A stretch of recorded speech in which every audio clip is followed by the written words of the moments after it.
All right, and it looks like we are good to go here. Good evening, everyone, and welcome back to the Xbox Roundtable podcast. Thank you for joining us on this glorious March 5th night. It's a little chilly here in Canada, but hey, that's early March for you, right? This is show number 263, and naturally, I am Invader, and of course, it is good to be back here talking games and all the news that has made the rounds over the past week or so. Certainly, lots of delightful, interesting things that we are going to dive into. Wo Long Fallen Dynasty has been released. We will give you our thoughts on it. As well, more news coming out of the whole Microsoft Activision case, deal, whatever you want to call it these days.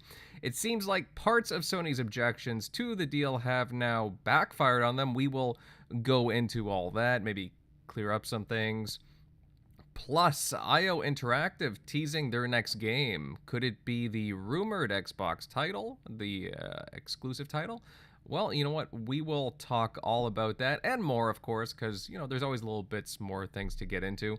But first, I have to introduce everybody here tonight, and who to start off with? You know what? I will pick on you first, Centurion. How you been doing? I just muted. I'm doing pretty damn good, man. It's been a good week. Took the week off, made some content, blew the dust off my channel, having a lot of fun, a lot of positive reception on that. Playing a lot of games, at least in my opinion, in between everything. Finally capped off Hogwarts Legacy.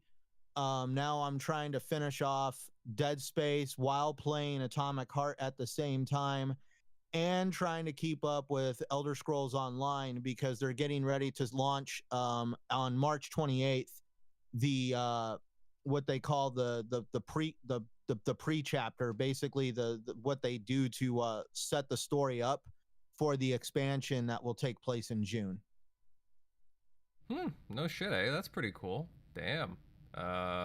I know we had talked about it briefly, a couple of weeks ago when it was announced, but you must be looking pretty forward to the coming months for this June release. You said.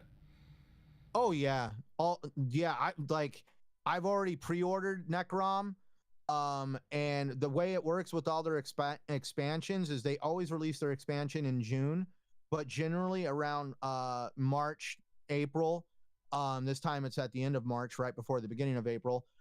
They'll do what they consider like that story setup, where it's probably like a half hour to an hour mission, if maybe a little longer, to basically set up some of the characters to get you an idea of interested in what this is going to be about.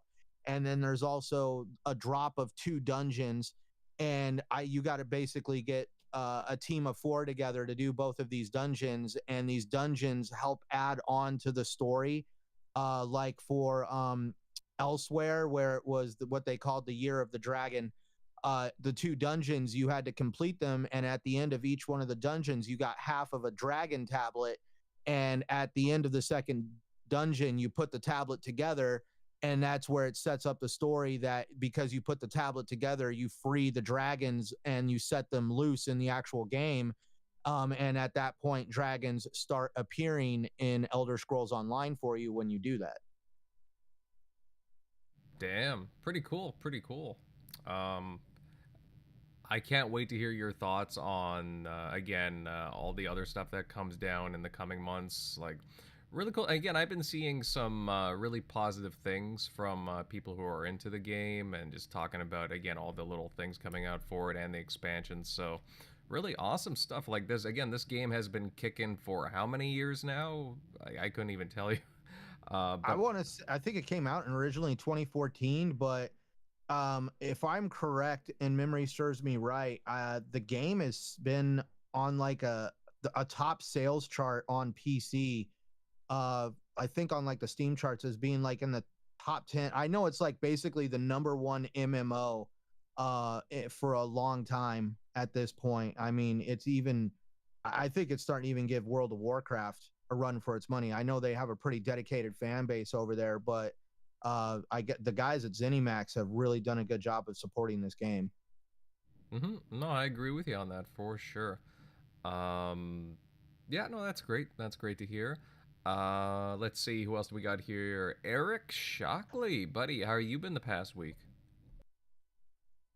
Pretty good. Just been well, we was playing that Wo Long demo. We'll get into that later, but just getting it back into that. I'm trying to think. I know I just got into back into something else, but now it just left my mind. Um, but yeah, other than that, just setting up my gaming setup. Now I have all my retro consoles on a HDMI switch box that goes into my OLED and my CRT all at the same time. So that was fun trying to do cable management with 12 different things. That's a mess, but yeah, other than that, just been getting back into trying that Wo Long, and I can't quite think of what else. I know I've been playing Hogwarts Legacy. We've been playing the shit out of that. So yeah, capping it off, we're still just trying to get to the dark arts part, or not dark arts, but I'm trying to figure out how to learn some of the dark arts spells, because I have all the, I guess, the points to put it in to like level out that part of the skill tree, but I just don't have the spells to actually like spend it on. But other than that, I think I'm like level 25 now, getting there. So, but yeah, just been bouncing back between those two. So Nice, nice. So, I mean, you've probably put in a lot of hours into Hogwarts, if I'm not mistaken, right? yeah, because it's mostly because I was in like I was a somewhat fan when I was younger with like the first three books, but Mm-hmm. my wife's, I bought it more so for my wife because she's big on Harry Potter, so we just been kind of playing that together. And I'd take over like when it's, some of those spiders get pretty big in the in the game, and Mm-hmm. some people are not do well combating spiders, so I'll take over some of those harder combat moments. But You make me feel good about myself. I've lost 70 hours into that game.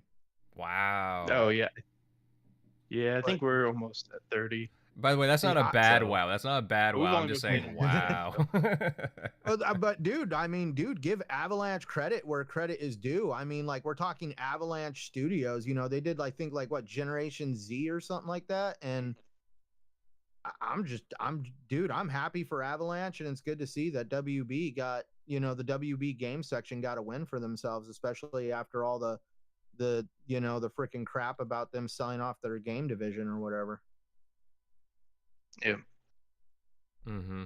Well, I mean, we'll find out. I mean, hopefully, what happens there. I mean, there was always lots of talk about the game divisions at WB. So, and they have been selling off some stuff, and they've been canceling projects. I'm surprised we haven't, or like Lord of the Rings. Like they had two successful entries, and then they're just like nothing. I don't know what that team's doing, or if they're still there, or if they've made something else. I don't know. Like a Monarch. Am I thinking of the right What was guys? it them? Yeah. So I knew it was something with the M. I can't remember. It's been so long. So I I think know it it was was like when the Shadow of I think it was Mordor when and the them. One X came out. I think that was their last game. I liked Modor. I liked it a lot. You know, Yeah. Shadows. No, yeah, there was Shadows of Mordor and then Shadow of War. And the sad part Yeah. is Shadows of Mordor. I mean, Shadow of War came out during the Xbox One X. They haven't had any. Yeah. They haven't had a Yeah. Gen 9 release yet. Like 6 years ago. Yeah. The only thing is, like, they're not working on that Gollum game, are they? Does anybody know? I have No, no idea. no, they're not. I hope to God not, because I mean, there's such a really good studio, and I would not expect that out of them with the freaking Gollum game. Well, who called for a Gollum game, honestly? Like, of all the things you can do, a Gollum game, really? I'm not saying, hey, if you want to play a Gollum game, be excited. But just to me, it's just like, of all the perspectives you could have taken, Gollum? Uh-oh. I, Yeah? what? Something just closed on me. It's okay, though. I think we're still running here. One sec. The show's still. I still got a video feed on my screen. It's Yeah, showing Atomic Heart. Yeah, it should be alright. Just something closed on my end. But everything looks good. But But yeah, guys, just so you know, a few of the guys are running a little bit late. General MLD should be on the way.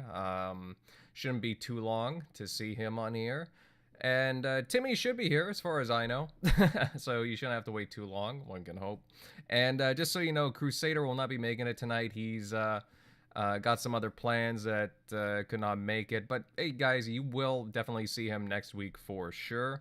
Now, before we get into all the topics, please hit that like button and share this out because, hey, we want to let everybody know that we are live. And sub to the channel if you're a new face here because, hey, I love seeing all the new faces. And, you know, just like all the new participation in the chat because guess what? You guys rock. Okay, all right. So, with all that said, why don't we move into our first talking point of the night discussing the newly released Wo Long Fallen Dynasty. It's the newest action RPG from Team Ninja. I guess it's been a while since we've seen Team Ninja on Xbox, if I'm not mistaken, but...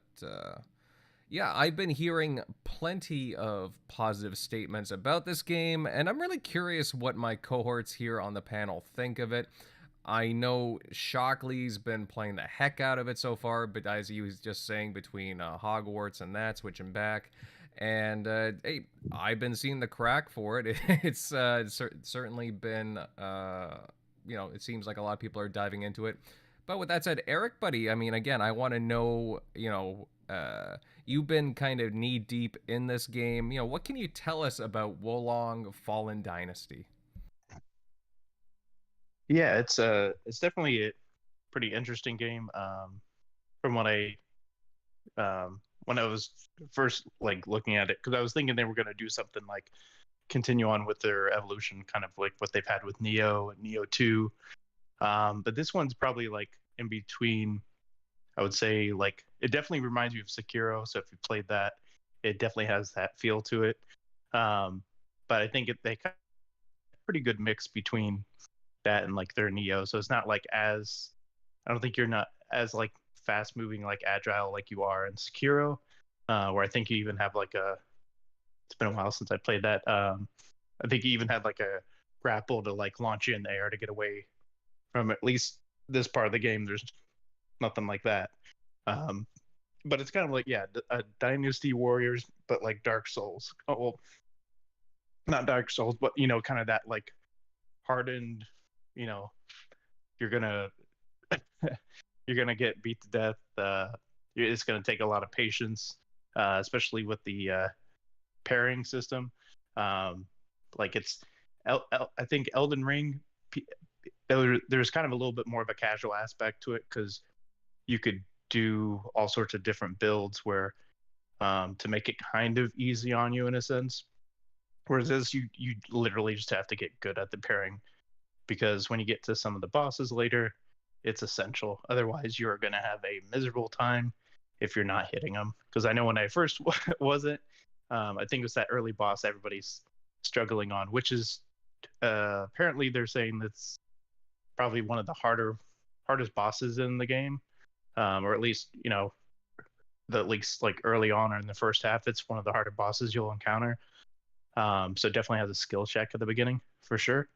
But yeah, definitely take your time. But they did make a great, I think, middle ground with it not being super hard, where you know play Neo or Sekiro or other Elden or Dark Souls, where they have a system where it's built in.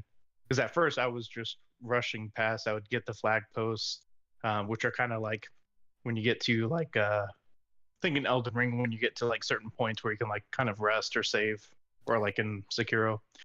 But they made a cool system where as you go along, if you search out those kind of like rest points, and it's kind of linear in the same way of Sekiro, but when you find when you get those flag posts, it kind of adds to your, they call it like a morale system. So you'll see that little counter, and it's kind of like almost like it's not like your exact level because they actually do have a separate leveling system for different attributes like health, attack, stealth, stuff like that. So that stuff you'll beef up individually how you see fit.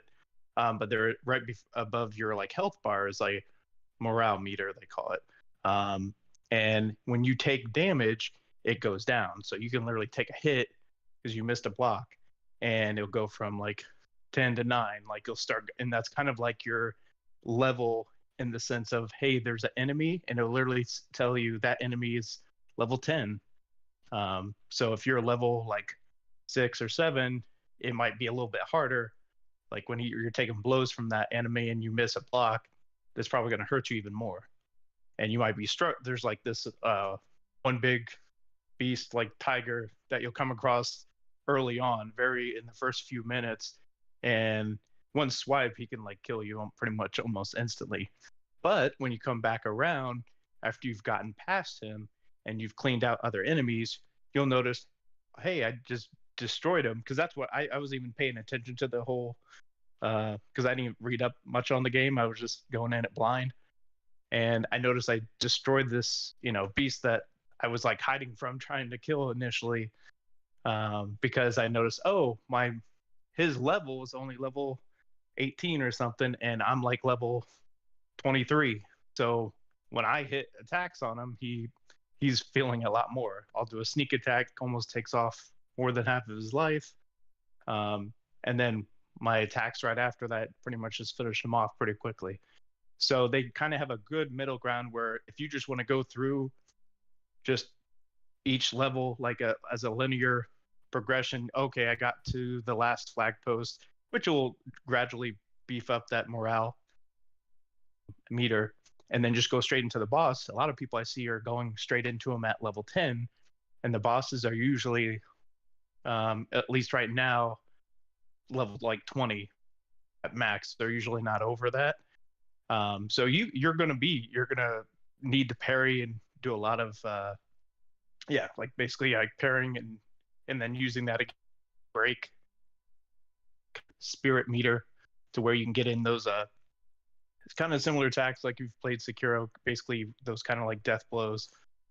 But the cool thing is if you spend the time and go back and kind of clean up some enemies, you can beef up that morale meter to actually to 25. I don't know if it goes possibly higher that in the game, or if that's just in every given area where it's like you can get it up to 25, and in between that's where your enemy's level will be, anywhere in between that number. As of right now, max is 25, so you can go into that boss, you can kind of farm in a sense and go into that boss and have a little easier time. That's initially where I was having some issues when I was first going at him, that I went back and kind of farmed. And if you're struggling on the parry system, just find a kind of easy group of guys where they're all kind of in one area where you can quickly rest, reset, battle them again until you figure out what that timing. Because I would see like the marker that they kind of put on screen that kind of flashes, kind of like you would in the Sekiro. But what my interpretation of when I was supposed to hit that button was, I guess, way off. And then I just started like, hey, let me just hit it way early, and then okay, that's the timing I need to get for it. So now I know I actually have to go a little earlier than what I thought was the on-screen cue. So just get the pairing. That's going to be essential, and you're going to have a much easier time. And then you're going to, because whenever you take hits, so you could get it down, but if you're getting into the next area right before and you're thinking you're good with that morale beefed up to like 20 or 25, you might get to a last patch of enemies right before the boss and start taking hits or miss a block, and then your meter's back down to like 20 after you beefed it up to 25 real quick. So yeah, just get that blocking down.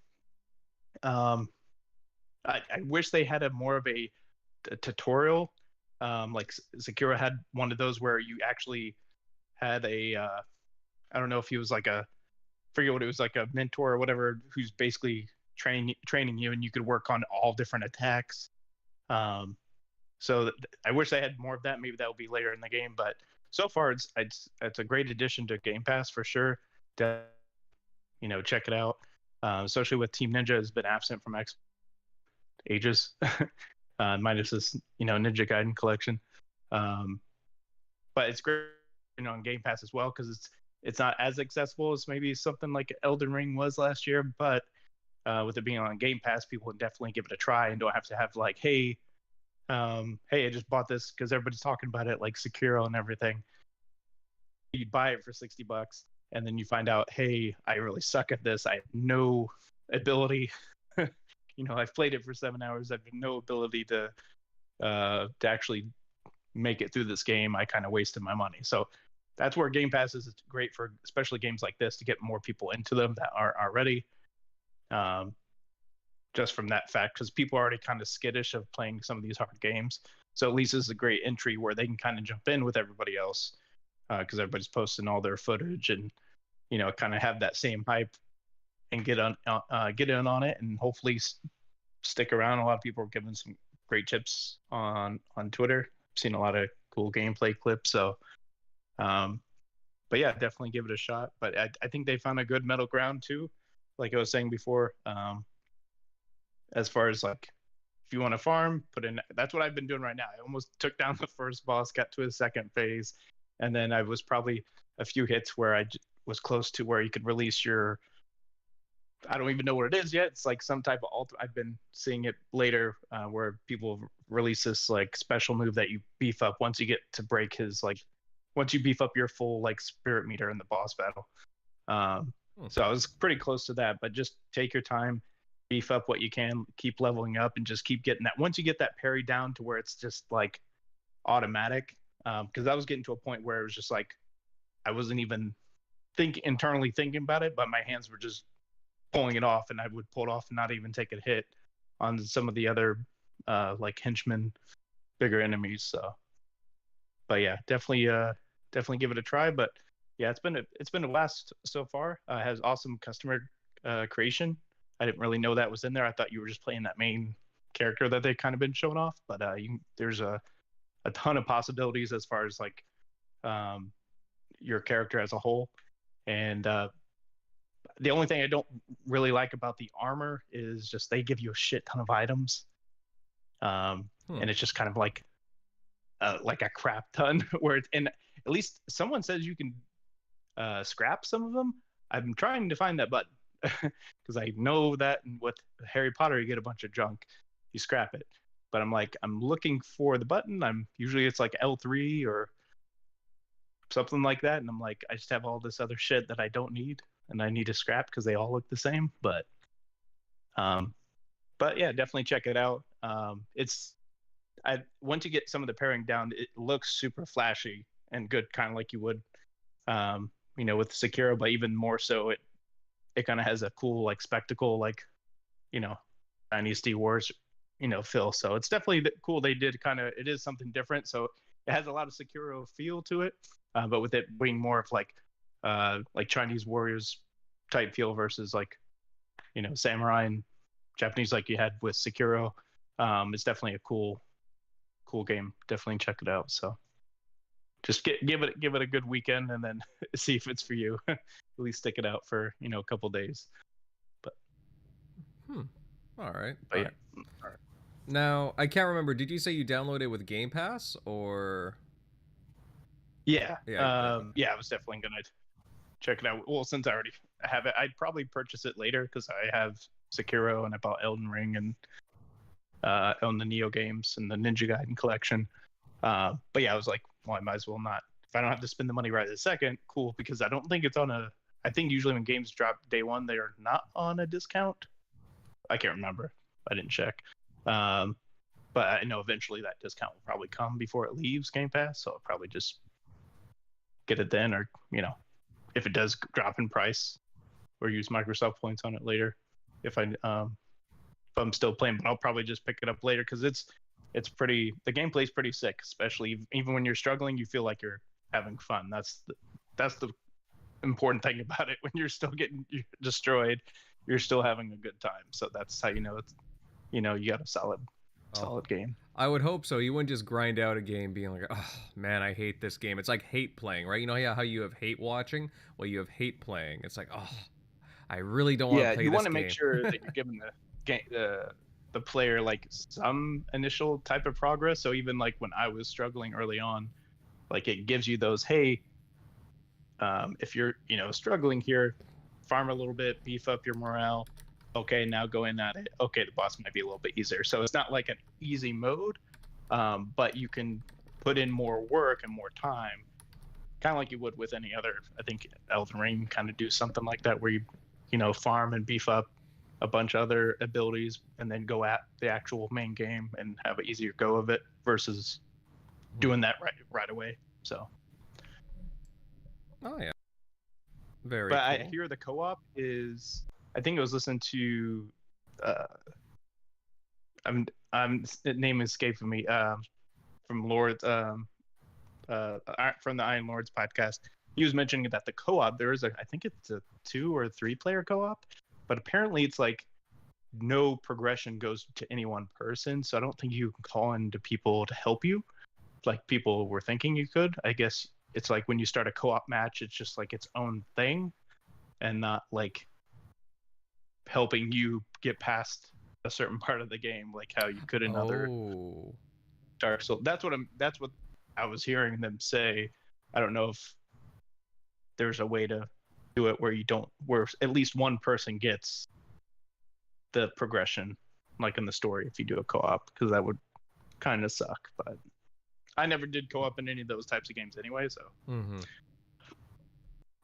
All right. I mean, I might check it out. I mean, I wouldn't say it was at the top of my list, but yeah, I might. But a bunch of guys in the chat seem to be enjoying it.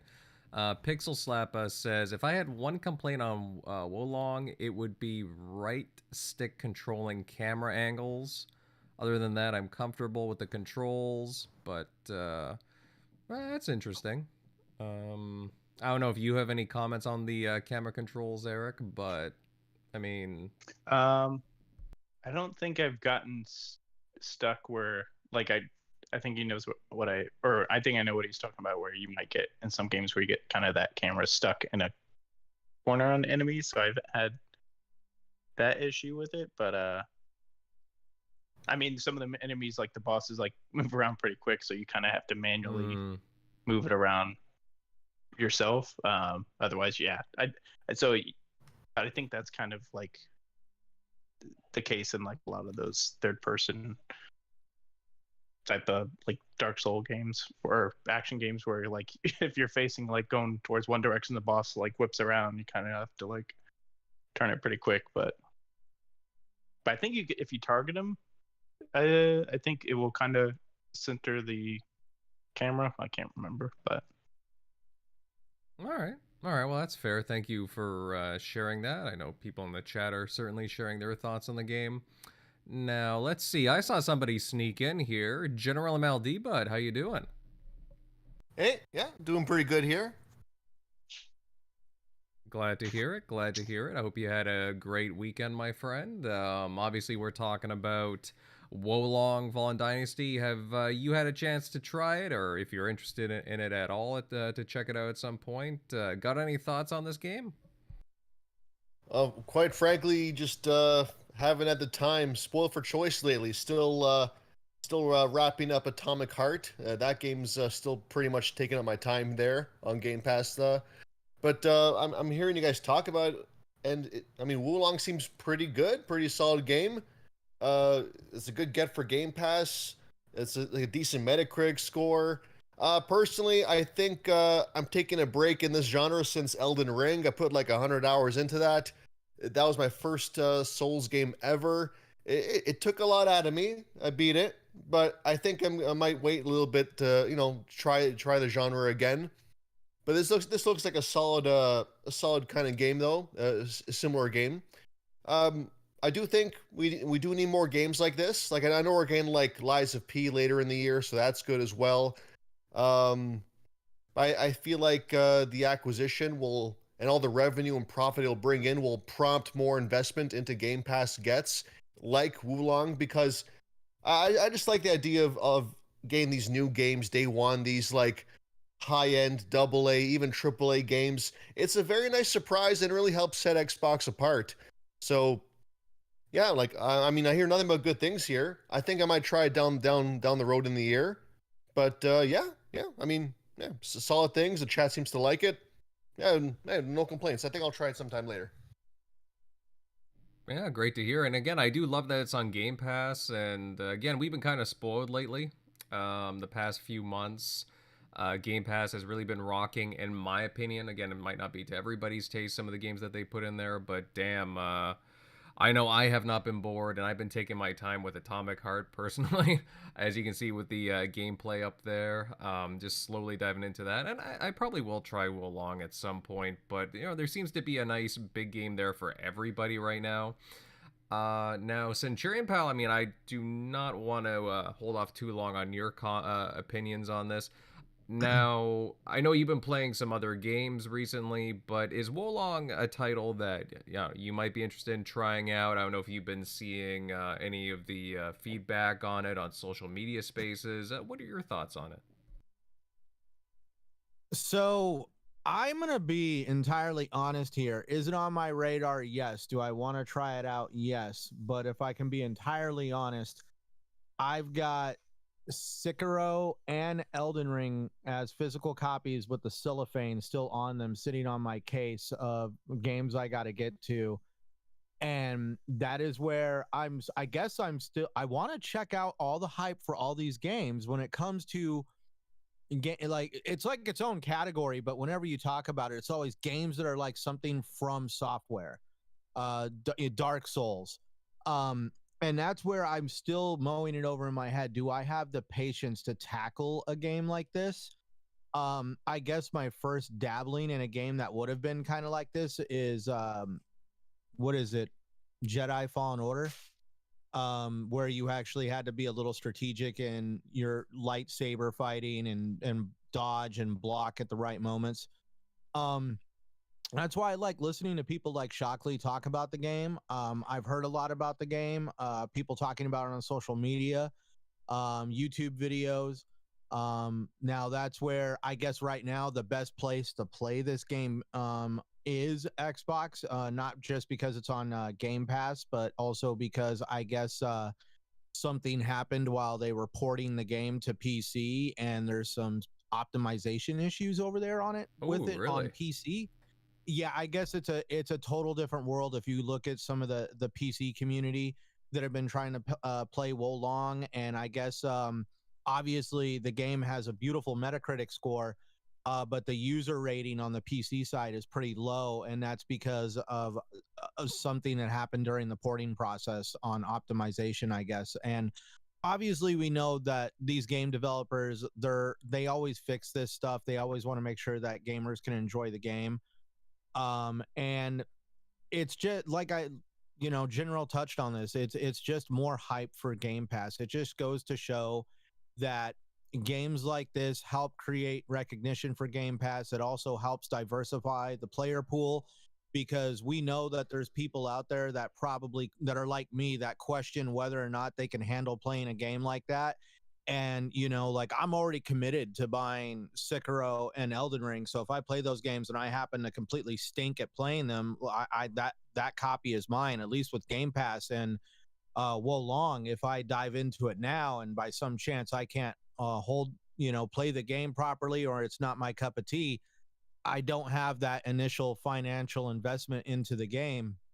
And this helps, obviously, genres like Dark Souls and games where there is a strong strategy to fighting improve their player pools by getting people that have never tried the game or always hesitated at getting into that experience and maybe enjoyed the hell out of themselves. Elden Ring did that a lot for this genre. A lot of people thought that they couldn't handle games like that, but then the whole world kind of wanted Elden Ring, and it was really great to see. So definitely it is on my radar. Have I tried to play it right now? No. And it's not because I don't want to play it. It's because literally it's 2023 and it's the beginning of the year, and I am drowning in new games and games that I've been trying to play.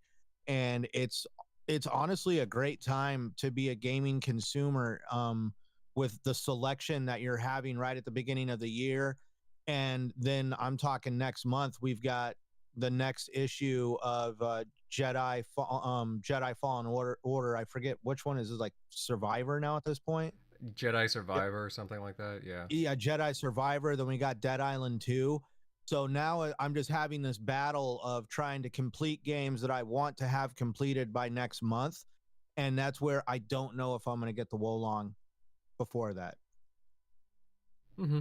Yeah, and that's fair. Again, Wo Long wasn't exactly on my radar, but because of what Shockley's been saying, and from what I've seen again in other media, social media, like I'm curious. I'm very curious, and if I have since I have access to Game Pass, I can just try it. I'm not trying to make an advertisement for Game Pass. It's there. It's accessible, right?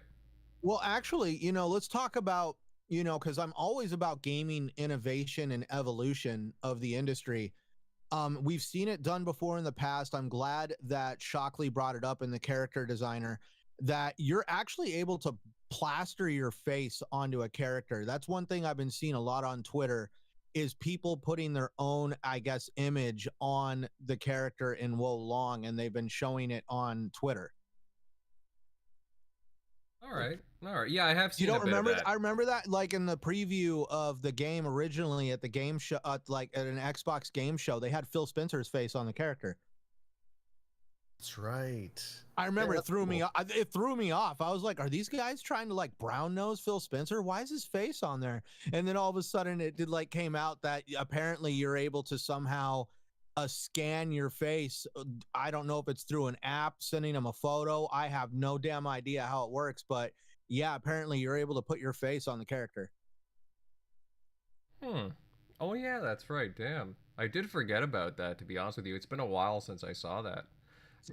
That's one of the things that I really feel like the game is helping the game kind of stand out. Is, I mean, we saw that done a long time ago with, like, on the I know it was on the 360 where they would like scan your face and put it on a character, but it was literally like a modeled head, and it would like somehow just take a picture of you and just literally like Elmer's glue this thing to it, and it looked absolutely horrendous. It would.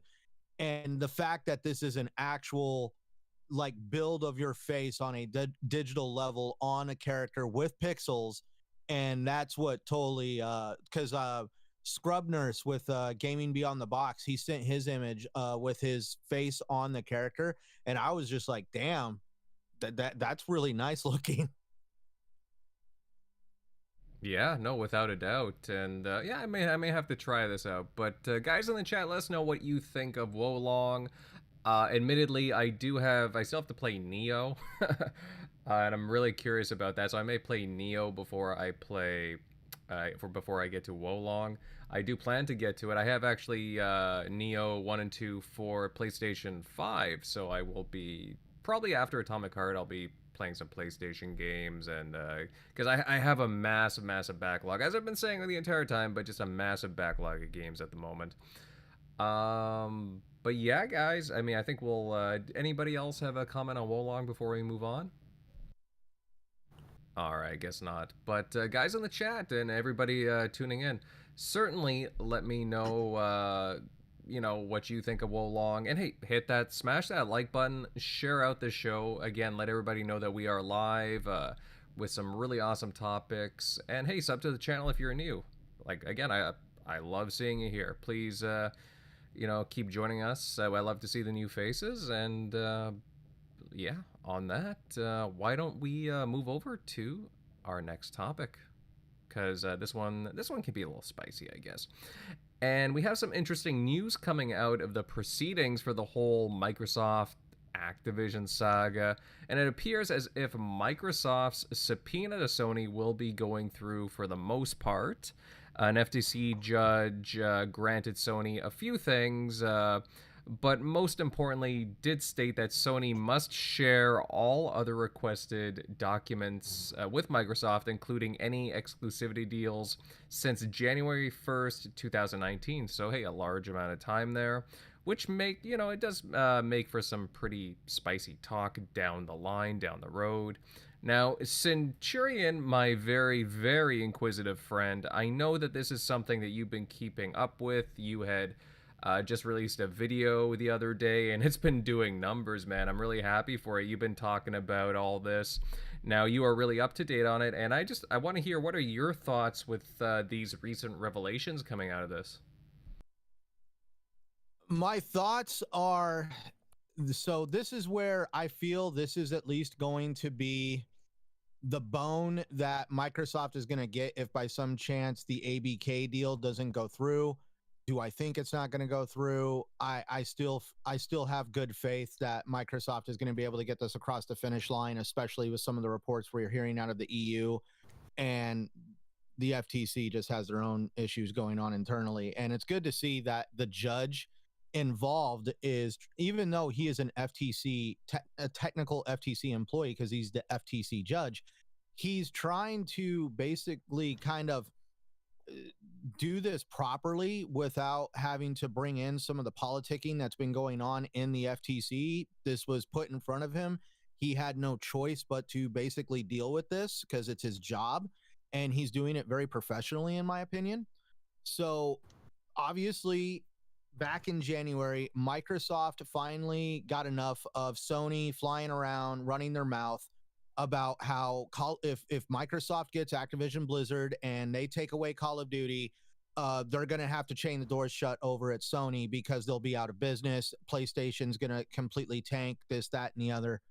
And for a while, PlayStation was just refusing to prove any of their claims. So in January, Microsoft slapped Sony with a subpoena for the information that Sony has been giving to regulators, and they want to see cold, hard documentation on this. And in the subpoena, they actually asked for dates all the way back to January 1st, 2012. But like you said, the judge kind of nipped that in the bud a little bit and said, no, you get 2019 forward because that's probably more relevant data. Going back to 2012 is a little extreme. But yeah, we're about to see Microsoft get a hold of all the third-party dealings that Sony has done since January 1st, 2019. They're going to get a cold, hard look at how Sony actually words the contracts with these third-party deals. They'll be able to see the Square Enix deal with Final Fantasy VII. They're going to take a cold, hard look at that and see what Sony has done exactly to lock that away from them. They're going to finally have cold, hard documentation that Sony puts out stipulations in their contracts that limit publishers and developers from putting their games in services like Game Pass. And also the concept of blocking rights, where if by some chance the game is a complete success, Sony has the right to shell out a certain amount of money to keep the game off other platforms. This is going to be, in my opinion, like, you know, you're at the Super Bowl and the opposing team gets a hold of your playbook. And at this point, Microsoft will be able to strategize their future for the next couple years when it comes to how they're going to deal with Sony. If this deal falls through with Activision Blizzard, they know exactly how Sony does their business dealings and how they're going to try to continue their business dealings, because at this point, we all know Sony is a creature of habit. They like to keep the gaming industry the way it is, and they're going to be able to properly deal with Sony, knowing what Sony's little bag of tricks is. But it's also funny to watch what's happening because, you know, Sony came around, ran their mouth, and when Microsoft asked for documentation, they tried to say, no, we don't need to give it to you. And it took like 4 continuances in court. And also Sony tried to have the whole subpoena squashed until finally it was like, no, you got to give Microsoft everything they're asking for, other than Microsoft wanted to see employee performance reviews. That one was thrown out. Mm-hmm. They wanted to see, obviously, all content licensing. They wanted to see Jim Ryan's declaration to the FTC, but not only the actual declaration, but they also want to see any drafts of the declaration that Sony may have. They also want to look at documentation from choice executives over at Sony, and Sony was trying to stop them, saying, well, some of these executives don't work for us anymore, and you can just get the documentation from their supervisors or supervisory records, because obviously anything they've done would be stored internally. And the FTC judge in them said, no, Microsoft wants documentation from the actual parties named, and they have to provide the documentation. It can't be a supervisory record. And they also tried to hide a couple of the higher up executives from this as well. They tried to hide their senior vice president of finance, corporate development, and strategy. They also tried to hide their senior video president of global product strategy and management. They tried to put it in that they don't need to talk to them, and nope, judge said nope, Microsoft gets to talk to them. They also tried to hide their antitrust lawyer, the lawyer that helped them plan this whole debacle of screwing up the Activision Blizzard buyout with regulators. This he's an antitrust lawyer, and they were trying to say that any conversations between Sony and this antitrust lawyer are privileged and private. And the judge threw that out, said, nope, they get to talk to the guy who helped you put your whole little plan together.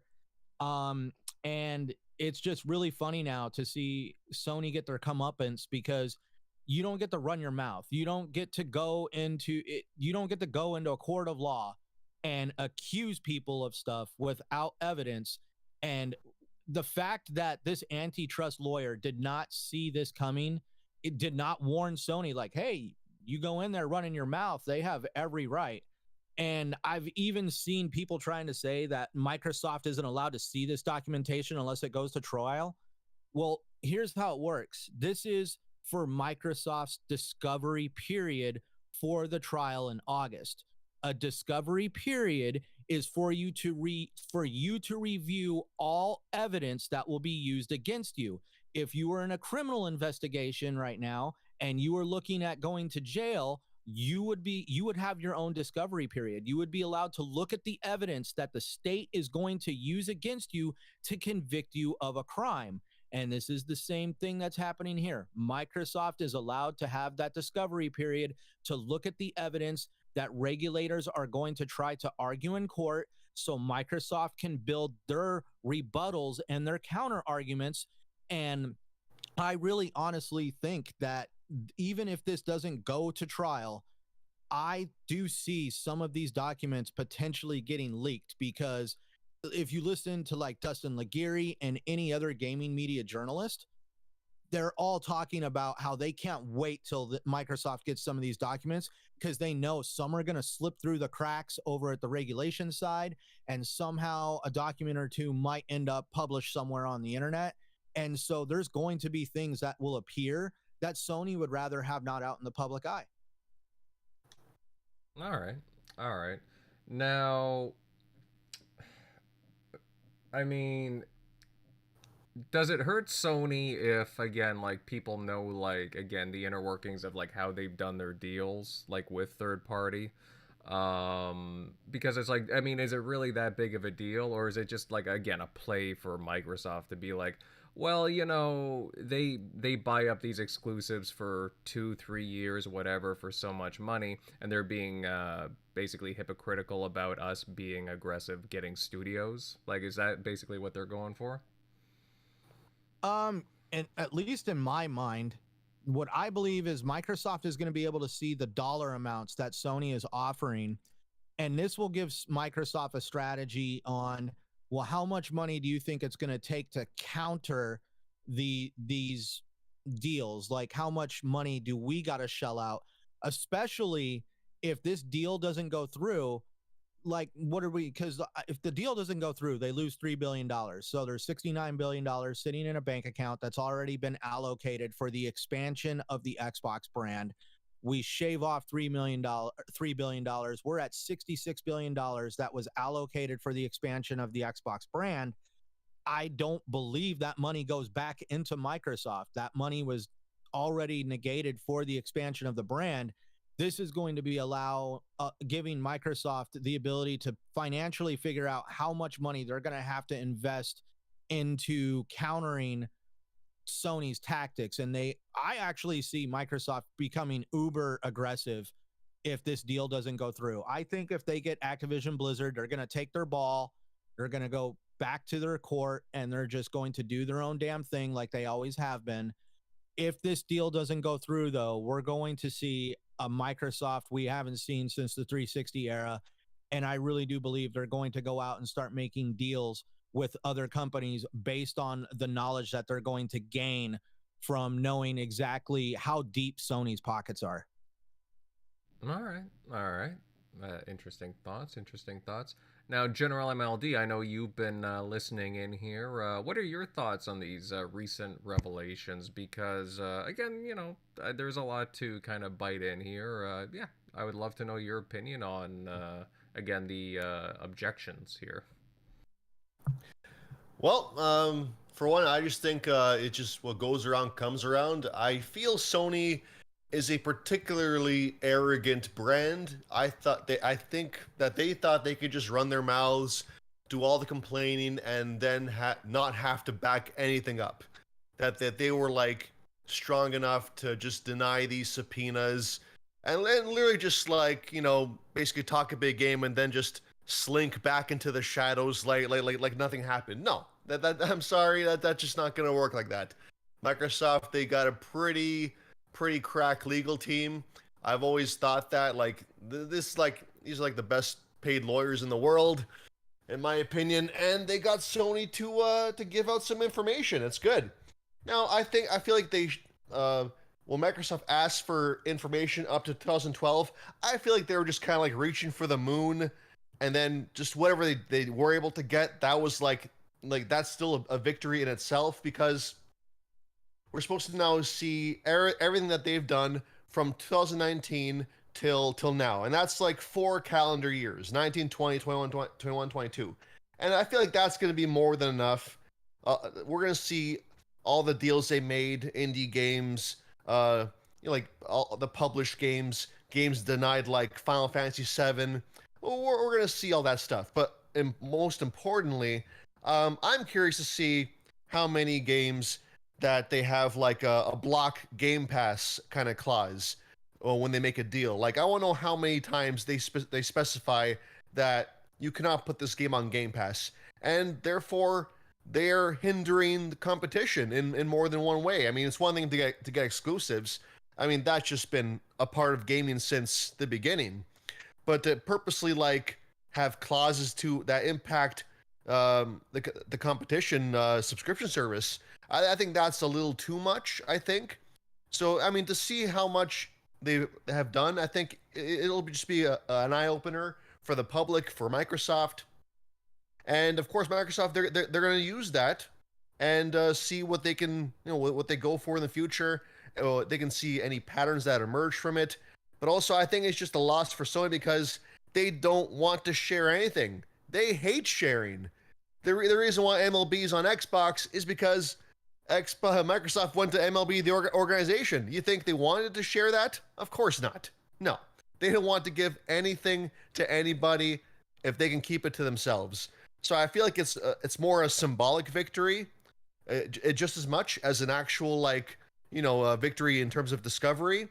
So I think it bodes very well for the acquisition, because they can just take this knowledge and use that with the I don't know when they're going to actually get this stuff into Discovery.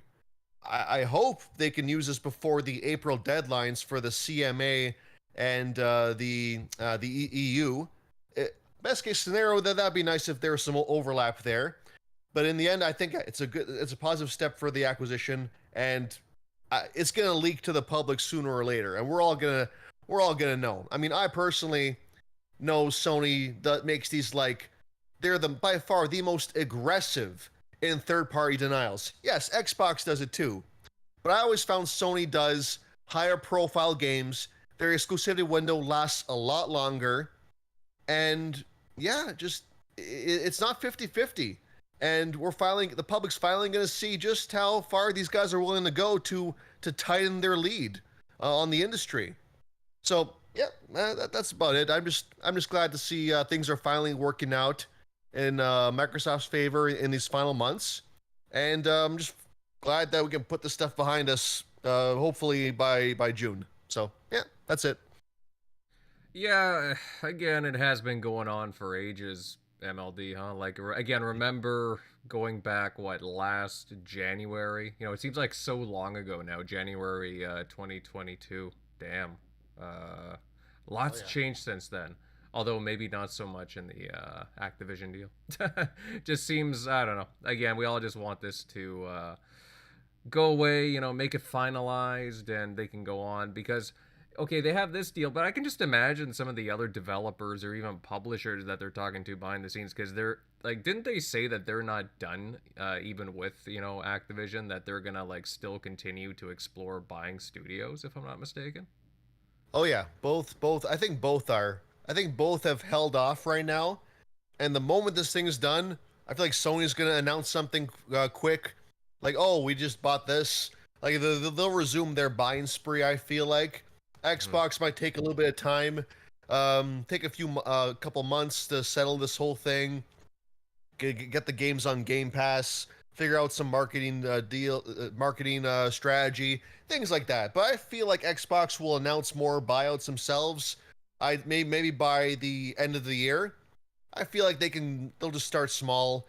I mean, there's rumors of like, you know, when this thing was first announced, and Phil said that, yeah, they're not done yet. And well, everyone speculates. People think what the developers of Contraband, the guys, the IOI, like they're another option. Certain Affinity, the guys making the Halo Infinite Battle Royale edition, right?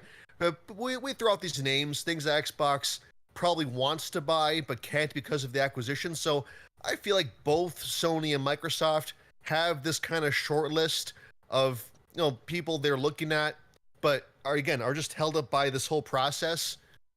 I'm looking forward to what Xbox is going to do. I don't think they're going to go for like another big publisher. Like, I don't think they'll get EA or Ubisoft. I think they got this headache here and they don't want to go through that again. I get that. My personal hope, though, is that they go for a quote unquote smaller publisher like Sega, because they need that Japanese presence. What is it? And no IP they have is like Call of Duty that big, so it shouldn't cause as much of a regulator mess, I feel like. But I think they'll start off with smaller studios first, so I'm looking forward to that. I mean, more games the merrier. We all want more first party, right? So we all want more Game Pass day one games. So I'm looking forward to that stuff. All right. Very interesting. Now, Eric, pal, I mean, I would love to know your thoughts here. Obviously, you know, Sony, how do I put it? Like, it's just a very interesting thing with all these proceedings, right? And it just seems, you know, Sony's been kind of thwarted here with their objections. It kind of backfired on them. Like, what's your thoughts? Do you agree with what MLD and Centurion have been saying? Yeah, I mean, pretty much. I'm thinking back now. I mean, it's probably still worth it with them in the end because they only have to go back so far. And you know that some stuff they might have to show internally, but I'm sure some stuff they'll have confidential. So like when we get it, we'll see like, oh, okay, this is probably talking about this. But then when you get to like the details of like they paid what for what, they probably are going to have some of that blacked out. You're not going to see what they actually like probably spent on some of the deals, other than what's like internally discussed. But yeah, I mean, I think it's still, from their point of view, I think it's probably still worth it to go through the trouble to block it.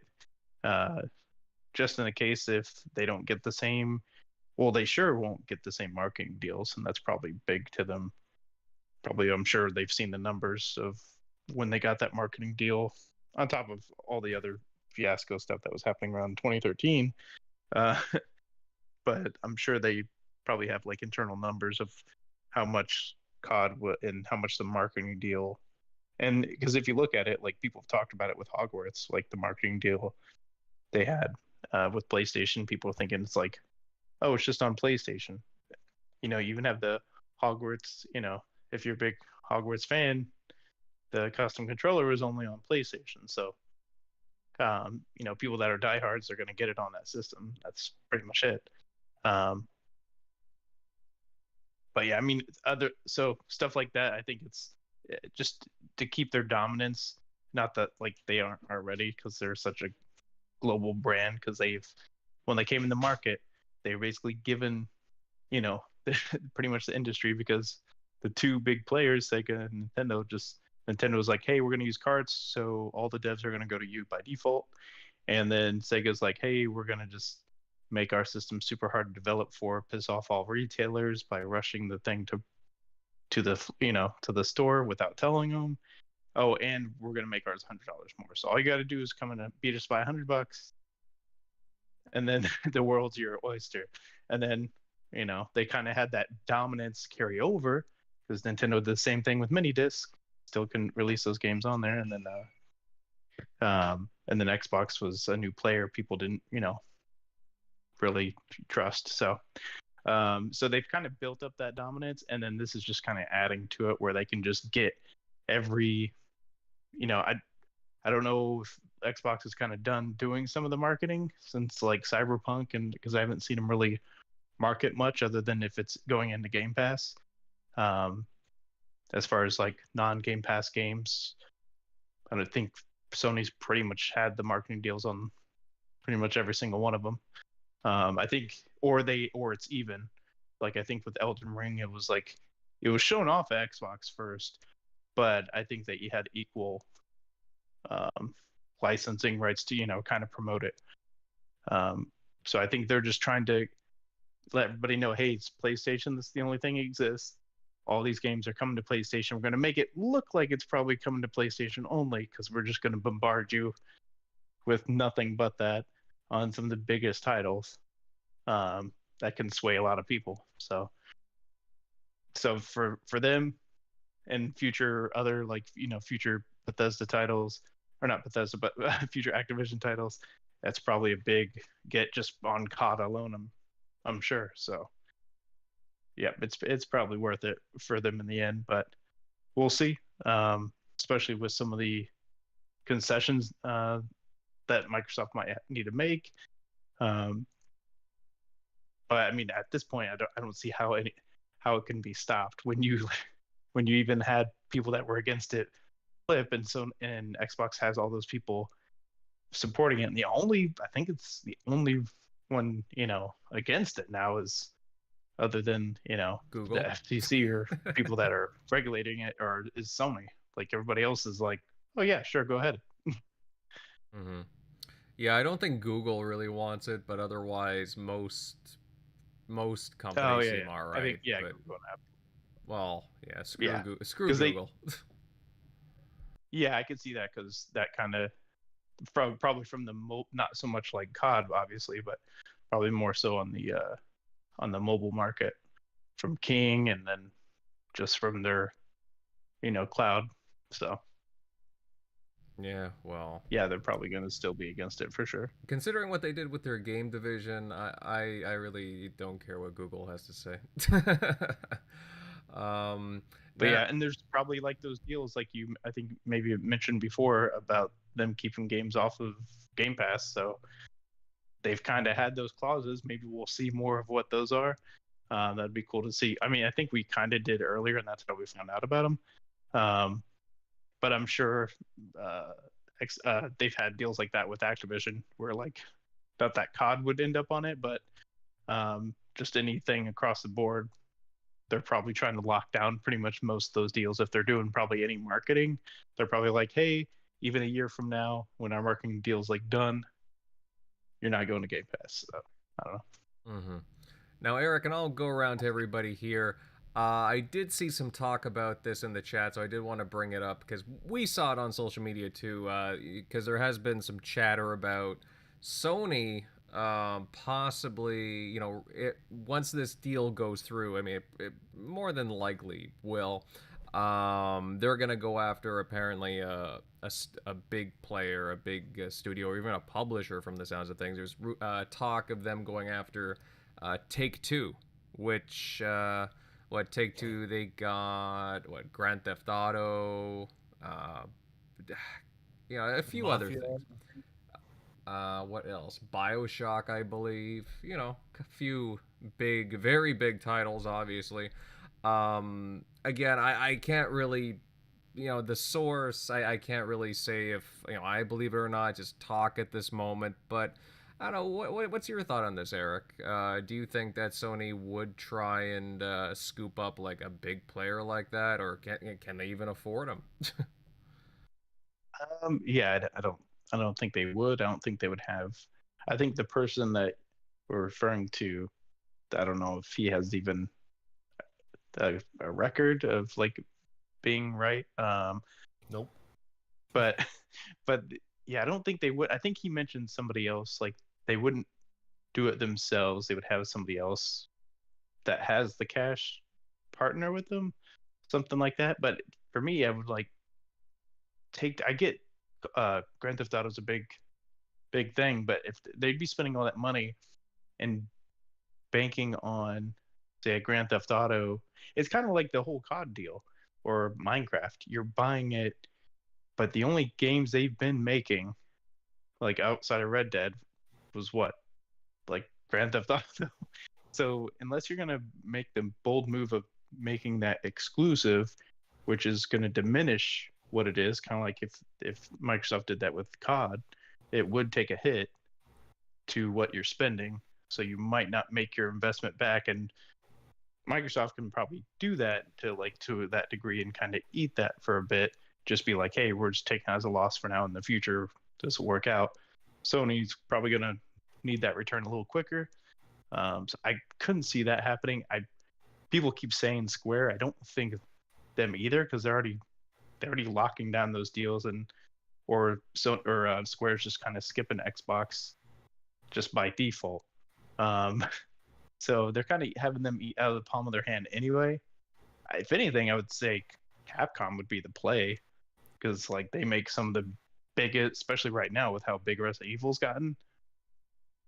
Like I could see that, and they already had Street Fighter exclusive. So, previously, I mean, if they were going to spend the money, that would probably be the one that would really hurt because you have some big iconic franchises. Not that you already did Street Fighter before and took that away, but then how big Resident Evil's gotten and will probably get in the future, and Monster Hunter, giant game that's been on Game Pass. You kind of take some of that stuff away. That would be the play if I was running Sony. If I was about to acquire somebody to kind of step up to the plate to counter not that they're anywhere the same, but like a Bethesda, like you at least as far as what you can afford and what's left. That seems like the smartest play to me. That you're not already getting 100% of the exclusive deals on. Get that, and then you're already getting Square pretty much exclusively just with those time deals anyway. So those are big hits or big blows to Microsoft if you lock those pretty much away. So no, good point. That make more sense than Take-Two. Yeah. Unless you're just going to do it for funding and revenue and not exclusivity. Because that would make sense. Yeah, no, you're right. And Take-Two, that's a load of cash. I don't know. How about you, MLD? I mean, I think I know what your perspective is here, but please, what do you think? Yeah. I feel like Sony could barely afford Bungie. They couldn't afford Bethesda, and that's $7.5 billion. These guys are going to be worth at least $20+ billion. I feel like absolute best they can do is because I think Sony only cares about Grand Theft Auto within that publisher. They'll probably get some kind of marketing deal, maybe some kind of exclusivity window, and God knows how much that's going to cost. I feel like they'll just do that. Buy them? Come on. And the guy who does that, I don't want to say his name. I don't want to give this guy traffic or attention, but he's the kind of guy that throws a lot of stuff at the wall and sees what sticks. He doesn't have a good track record at all. And he struck me as he's a fake insider in my opinion. So that's all it is. I don't see Sony doing that. Just some kind of maybe marketing rights, maybe. So that's it. Fair. Again, I'm not trying to give notoriety. I just it got brought up in the chat, so I just mention it a bit. How about you, Centurion? You got any thoughts here? Do you agree with the rest of the guys, or you got a varying opinion? Oh no, I am in agreement here. I mean, so how can I say it? That would be So in my line of work, the guy I work for says you make professional decisions, you don't make emotional decisions. And buying a company out of spite comes off as an emotional decision. And I don't really see Sony wanting to do something. There would have to be a reason to do it. And I really am in support of Shockley's idea. I mean, if anybody, if it was for it to be a calculated professional decision, how does it benefit the company without stretching the company too thin? I would have to probably be in agreement with Shockley on Capcom would probably be the bigger catch. Um, Everybody wants to say Square Enix, but again, Shockley was right. I deal with a company right now in my professional life that owns a large part of the industry that I'm in, and they have a company that was they wanted to buy this company, but they came out and said, well, we're already responsible for most of this company's source of acquiring products. So at this point, it became a partnership. We're not going to just buy this company out. And I feel that's what's going on between Sony and Square Enix. Why throw money at a company that, you know, is already working with you? You could use that money towards acquiring somebody that doesn't have that partnership already with you. And Capcom would be a very, very good take for Sony. That's where, if anything, maybe Sony would make a purchase to somehow get leverage. And all of a sudden we're going to turn video games into baseball cards between these companies where, like, okay, well, you give us Call of Duty and we'll let you have Resident Evil and blah, blah, blah. And next thing you know, these guys start negotiating with each other on keeping games on certain platforms because of, you know, let's face it, some of the Call of Duty, as much as I hate hearing those damn words anymore, is a huge focus on the gaming industry, and Sony wants to keep that on their platform. So it's something to give them some leverage to help them achieve that.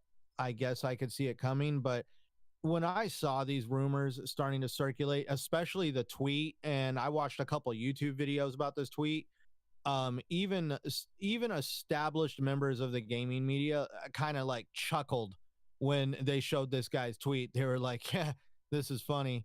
Because let's just face it, like General MLD said, this guy doesn't have a very good track record. He's like a self-proclaimed gaming insider.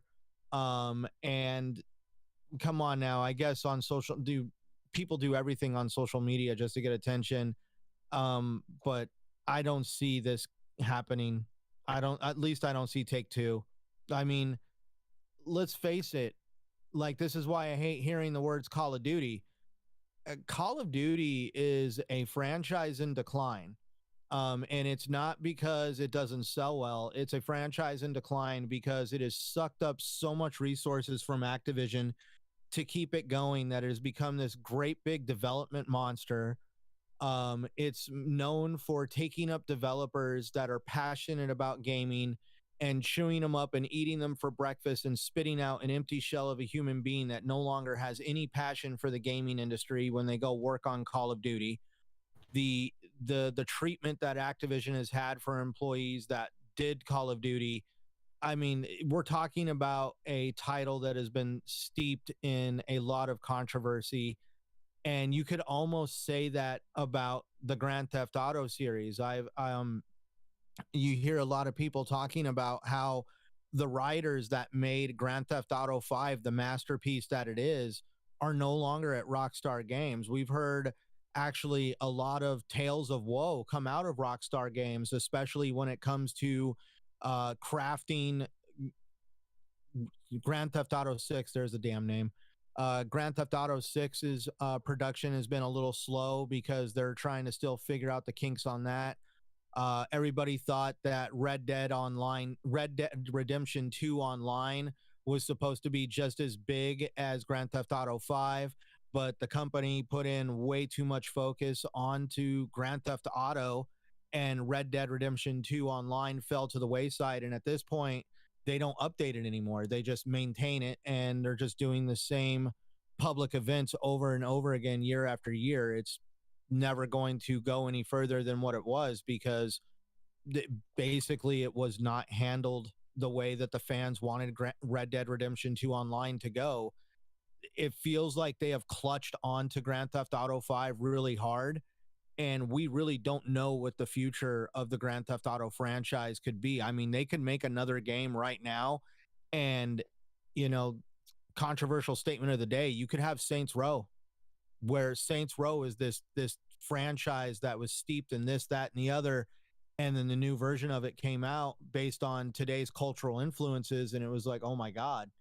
And what happens if you see some of those same cultural influences take shape in Grand Theft Auto 6? You'd potentially see a lot of people want to go back to Grand Theft Auto 5. So could you say even purchasing Take-Two is a safe bet?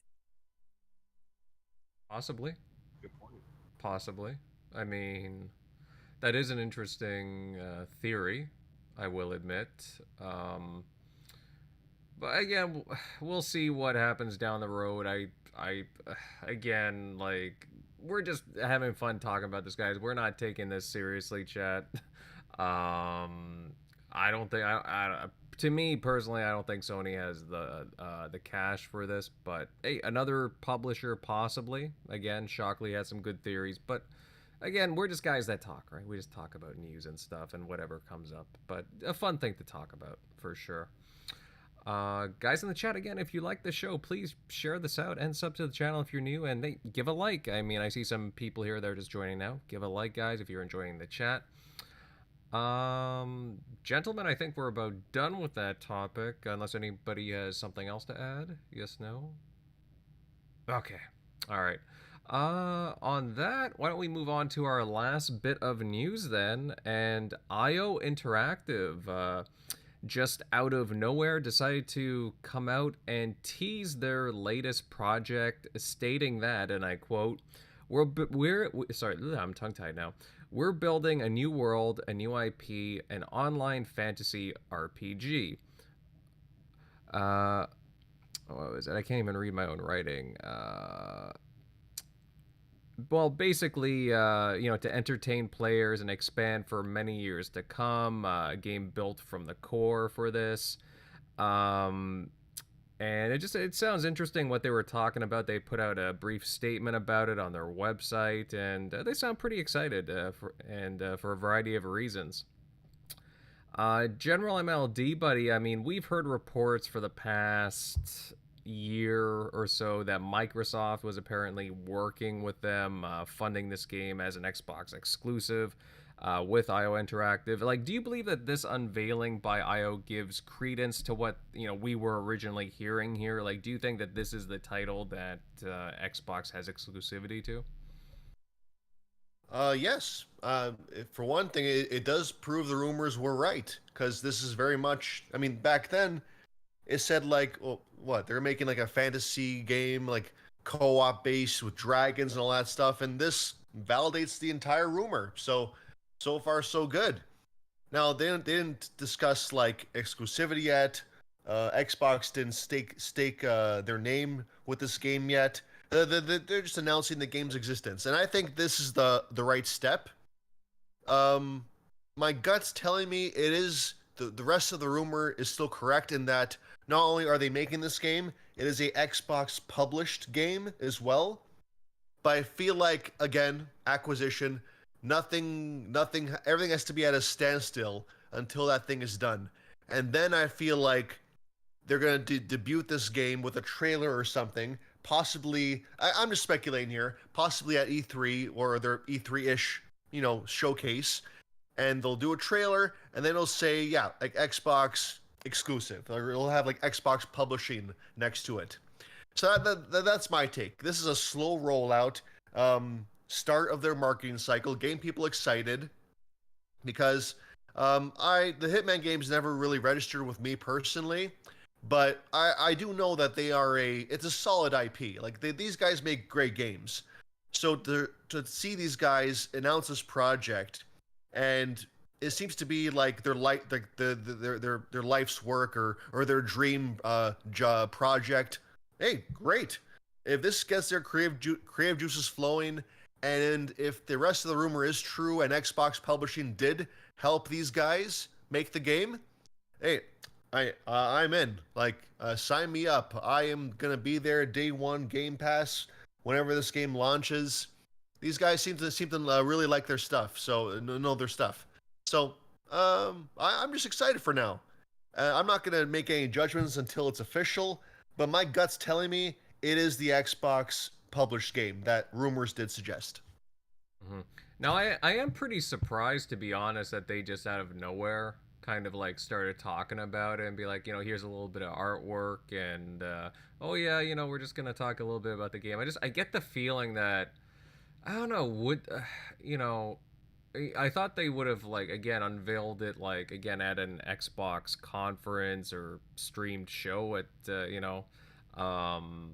that's when that we would kind of first hear about it officially. I mean, obviously a first trailer of some sort, but I am kind of surprised that they just kind of popped out of nowhere like, oh yeah, here's our game that we're developing. No name or anything, but still just kind of random out of the blue.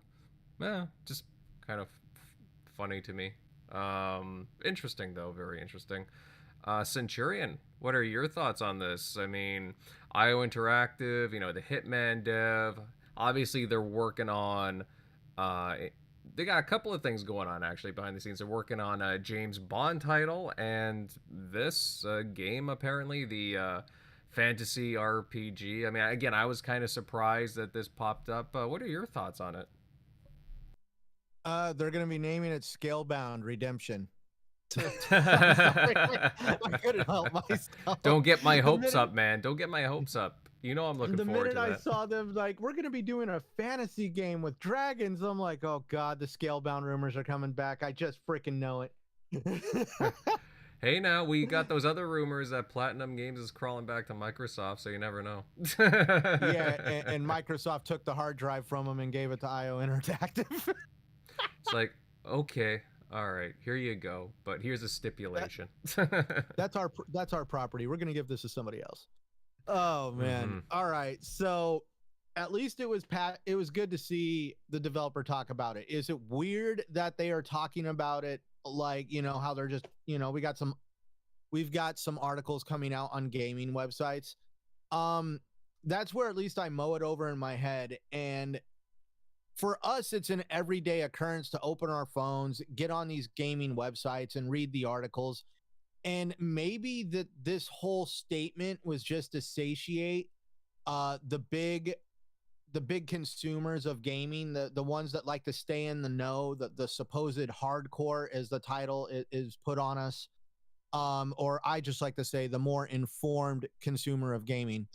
And that's where the average person that only tunes in to like shows or occasionally, talks about gaming around the water cooler. I really feel that this game is still under the radar for them. So I don't really want to consider this a full blown, like, hey, the cat's out of the bag. If Windows Central is true in saying that this is going to be published as a first party Xbox exclusive, which means that obviously Microsoft has given them money to do this game. And that's a big possibility. Especially like, let's look at it like this. So they've worked on Hitman for a very long time. I have played Hitman. I got to finish Hitman 3, but those games are absolute fun. The sandbox environment, the ability to tackle your objectives in many different ways, the corniness of some of it. Like, I mean, like guys accidentally killing themselves, or you drowning somebody in a toilet, or the exploding rubber ducky. It just goes to show that there is also a humorous side to IO Interactive. And now they're wanting to tackle James Bond. We know licensing agreements can be extremely expensive, and especially one like James Bond. So I could honestly see if by some chance IO wasn't, this proves that they're not dedicating all their resources to working on this James Bond game. They have a second team somewhere working on this game, and they would probably need some funding. That's where it doesn't make me feel like Windows Central is kind of like spreading false rumors, because we saw how Microsoft funded games back in the day with Crystal Dynamics and Rise of the Tomb Raider. And so this isn't out of Xbox's wheelhouse to fund a game. For me, if this is true, this just shows one of the reasons why I like Xbox, and the fact that they are so flexible in the demand for the games they want for their system. They don't have these ideals that the game's got to fit a certain criteria and be like these epic cinematic experiences. I feel this game is going to have very interesting game mechanics and a very interesting gameplay to itself, just from some of the wording of the articles talking about how the developers, this is a passion project. A lot of them have been really wanting to do this, and they're all big fans of tabletop wizard battling games and fantasy style games. Like Dungeons and Dragons were one of those that came up, but that's its own little situation with that one. But with the fact that these developers have grown up playing games that involve very strenuous mechanics and having a storyteller and being able to concoct these games, I'm convinced that this is going to be a game that's going to help IO Interactive branch out and just show that we're more than capable of creating the assassin genre with Hitman and James Bond. I really feel that this is going to be a breakout game for IO Interactive whenever this game hits the market for us fans. Mm-hmm. Well, they're certainly a tenured developer. They have their hands in, a few different IP. Obviously, they're known for, most notably for the Hitman series, very successful. They certainly know how to craft worlds, gameplay, and be creative with environments, so to speak. Well, with Hitman, it's very interesting. Like I hear there's a show I listen to, and even Hitman is very successful on the PC world, and a lot of the stories cohesively work together between the three games. The story of Agent 47 and how the three games connect to each other is really top notch, at least in my opinion. It's not this spotty collection of three games where, in this game he's doing this, in this game he's doing that. The games are a continuance of each other. You play one, you get a portion of the story. You get two, you get to Hitman 2, you get more of the story. And by Hitman 3, you're teaming up with characters that in the first game you were like, oh my God, I never thought he'd be hooking up with this guy. And now all of a sudden they're freaking working together in Hitman 3. And that's where the games are actually very well connected, but the online portion of the games is really awesome as well, because there's just like these other sub stories that they've crafted online. And like you have these objectives, and they've talked about how when you're playing the online portion, sometimes you can go in a versus battle between you and one other assassin. And the whole catch is whoever gets to kill the guy first is the winner of the match. But you can also screw with the other agent. Like you could kind of bumble it to where the other agent gets caught and you automatically win because dude got caught. They've done some real creative things with the world of Hitman and the online gameplay that they give the fans. Mm-hmm.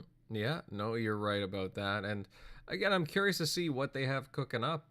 I hope they certainly reveal some more details of this surprise game in the next few months. I mean, I would certainly like to, if Microsoft is behind this game, which from the sounds of it, they are. I hope to see it very soon. Now, Shockley, buddy, I know you've been listening intensely here. Now, I think you're a fan of, if I'm not mistaken, of the Hitman games. I'm pretty sure you've mentioned them on a few occasions. What do you think about this like surprise unveiling, just randomly out of the blue from IO Interactive? And do you agree with MLD and Centurion that this is probably the game that Microsoft's behind?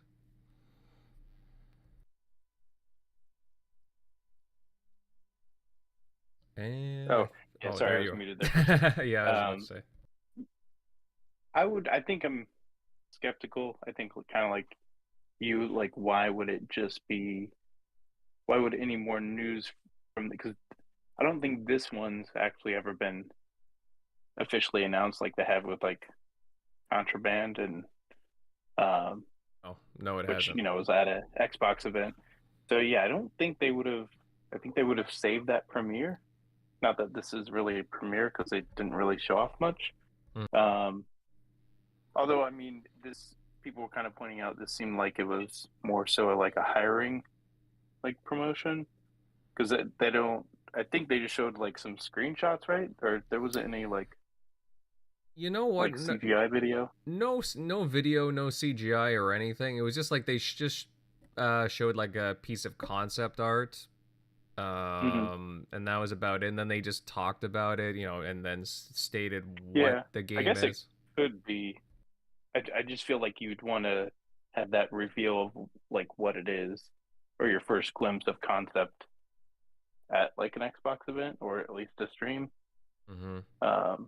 I mean, it could still have a big, still that big punch anyway from when you actually show off like the gameplay, or at least a little bit more of like your concept of like showing a trailer. So I'm skeptical of. Initially, it was like, oh yeah, that must be it because it's that dev, and of course we're bound to hear something soon because we've heard kind of rumors about this deal for a year or two now. So, but yeah, it could be completely something different because I don't know if did you say Windows Central did say they think it is? Well, going back almost a year, I think it was Jez that had claimed that. Again, IO. The rumor is that IO had teamed up with Microsoft to work on a dragon-themed IP, and they hold the exclusive. That's going to be published by Microsoft and first-party title. And you look at this; it's a fantasy RPG, so fantasy dragons. It's the same type of world, I mean, how if they are working on another game behind the scenes, like how different could it be? So me personally, I think it is the game. So, but I mean, time will tell. But I mean, it is curious. I mean, sometimes developers, when they do unveil these games, they do list off who the publisher is, and they do give more details. So that's kind of missing as well. Again, they're very vague. They're very vague with a lot of things. Yeah, with it just, I guess that allows them to use this kind of as hiring, but not like saying whose deal it is, whose publisher, what the deal of the game is, other than showing off the concept art, and kind of leave that to your imagination of like, oh, okay, here's kind of a game we're making, but because I don't think it was ever revealed from.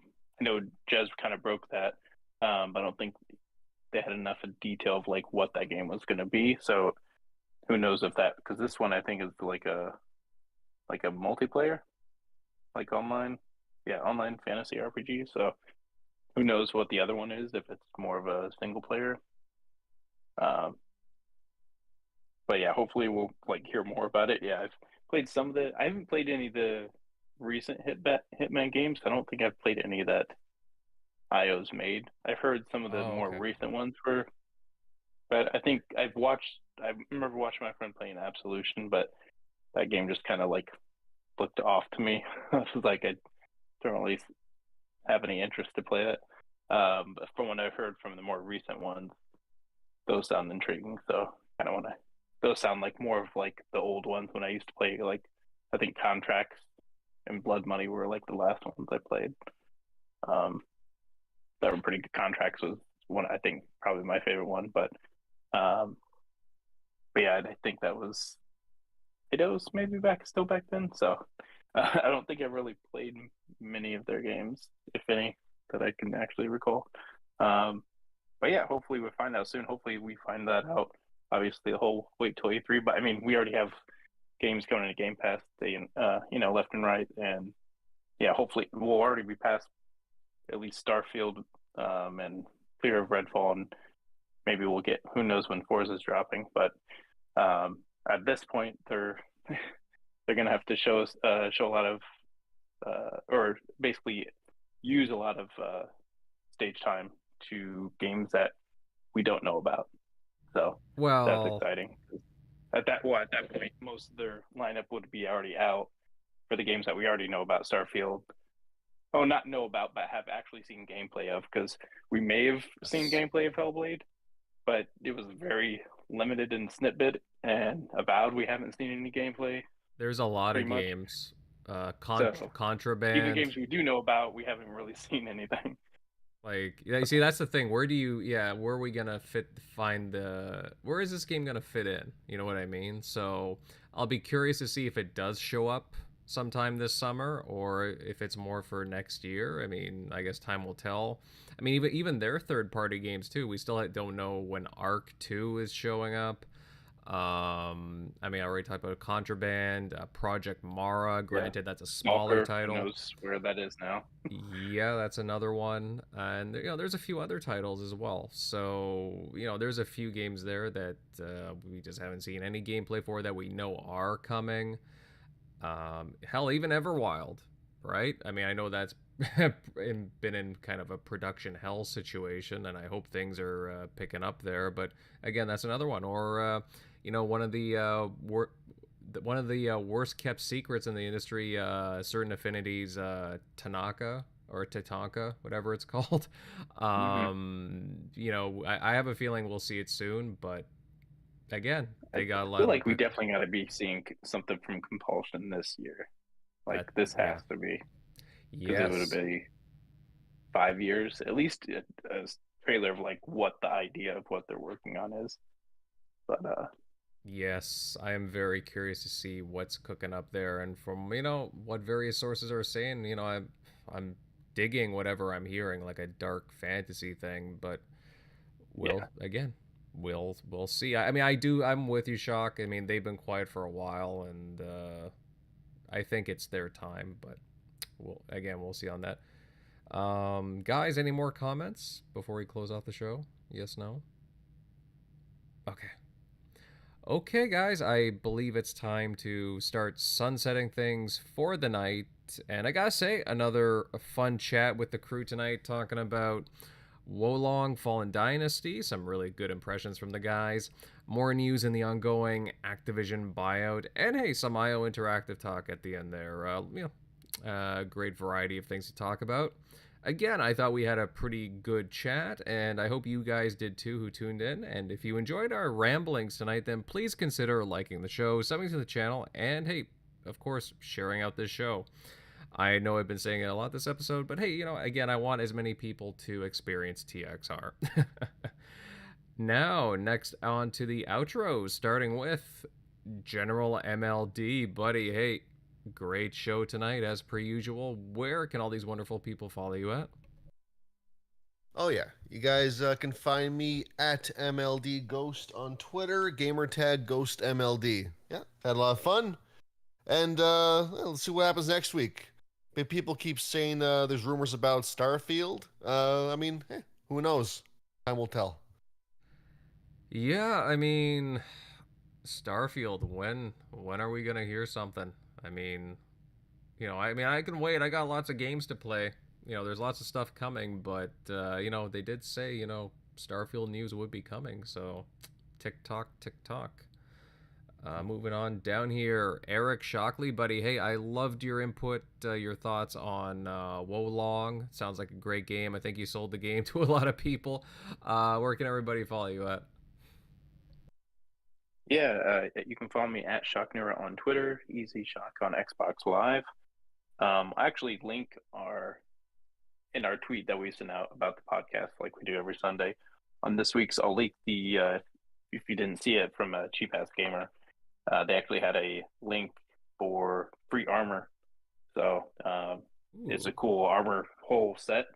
I'll link it in our podcast thread that went out today. So I'll just put that in there. So grab that. I totally forgot it was in there, and then I checked my deliveries in the game. Like, oh shit, this is way better than all the other gear I have on. So that might help you out early on too. And it's pretty sick looking gear set. So, but I'll definitely link that. All right, thanks, Shock. That's very helpful. Guys, get in on that. I mean, I had no idea personally. Very cool, very cool.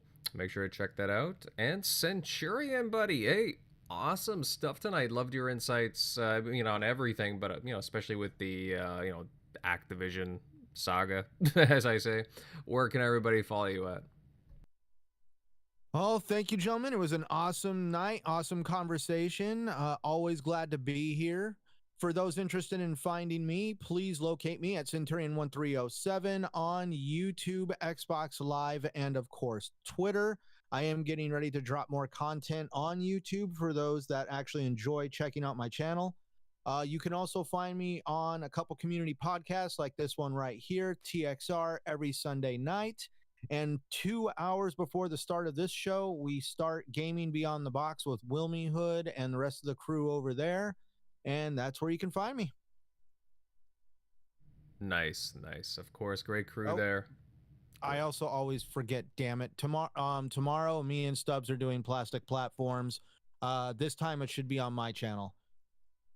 Oh yeah, I think I did see the show prompt for that. Yeah, you're right. What time is that at? So it's 2:00 my time. That should be 4:00 Eastern, because you guys are 2 hours ahead of me right now. Yeah, you're correct. All right. So 4:00 Eastern. All right, good to know, guys. Check it out. I think Cent and Stubbs have very, very healthy conversations, and they're a lot of fun. Very insightful guys. But yeah, guys, to round out the crew, you can find my content on YouTube at Invader Gaming. Again, I've been doing Atomic Heart achievement guides, plus a few other things. I've been opening card packs and so on. So hey, please feel free to check me out. I got a wide variety of content coming for March. But yeah, fun times tonight, and we're already looking forward to the next one. I hope we hear something about Starfield. That would be nice. Or some other surprises. Anyways, guys, have a good one. Later.